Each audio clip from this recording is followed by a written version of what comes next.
So moving on from why you should build confidence, can someone who has no confidence at all become confident? And that would be something that if you are, as a person, you find that you have no confidence, you're not alone. There's a lot of people out there that are like that.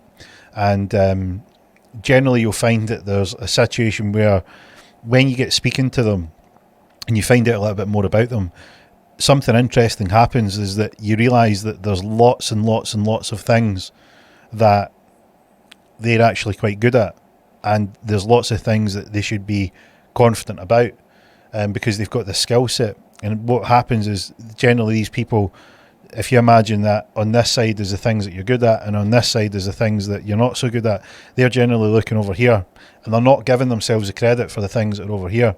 And generally what you need to do is say, hey, look, I want you to just, like, I know that this stuff's here, I know it's relevant in your life, but let's take stock of this as well, because there's also things that you're doing that are pretty good.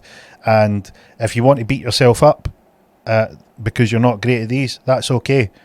But if by the same token, you need to also give yourself the equal amount of credit.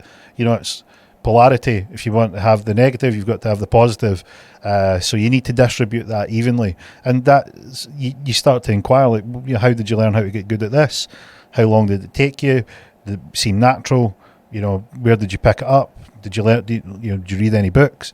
And you tend to find what happens is you start to move the shift. The needle moves across, and you can see them start to develop this sort of opening in their mind where they go, yeah, it's pretty good. And if you learn to develop that, there's ways and techniques that you can make sure that you're focusing on the right things. So just be really, really careful with the types of conversations that you have in your head, because they matter. Like that internal voice that you listen to, you're also in control of what that asks you. So just make sure you're asking the right questions. So for instance, if you're saying, you know, I'm just not confident, I just find that I can't speak to anyone. Well, say, well, what else? What is it that you are good at? You say, well, okay, you know, I'm pretty good at building Lego sets, or I'm really, really, really good at taking pictures, or good at building websites, or, you know, I'm great at whatever the particular thing, gardening. And you say, well, how did you get involved in that? How did you start gardening? How did you find that you were good at it? And then you see that there's a familiar path that's followed. Success leaves clues. Generally what happens, you find an interest, you go out and you try it, and then you realise that you can improve in it. You'll go and find out some information, you'll keep improving. Well, that can be done in anything.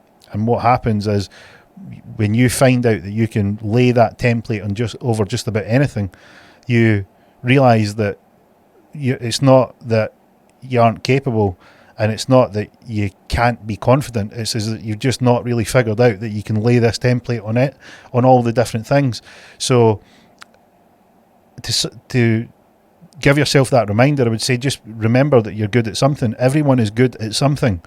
So figure out what you are good at, backtrack and find out how you got good at it, and then work out, well, can I overlay that template on something I would like to be better at? So say, for instance, you're great at gardening, but you would like to start a business, and you go, okay, well, let me see. I don't know anything about business, and what can I cross over from what I learned about gardening to how to start a business? Well, when you were gardening, you didn't know anything. You went out and tried it, and then you realised that you could improve in it. So you got the information to improve in it, and then you kept going. That process happened over and over again. So that would be what you would do with business. You would say, hey, look, I'm thinking about starting a business. How do you do it? And then you start to build your knowledge base. And as you build that knowledge base, those little steps take place where you become a little more confident, a little more confident, a little more confident. You go and speak to some business owners, you go and ask for some advice, they give you some tips, you take some notes, you feel good that you've went out and reached out to people are giving you their time, and it builds and it builds and it builds. And just like gardening, now you've got some momentum behind you, and then you can start to develop that confidence streak.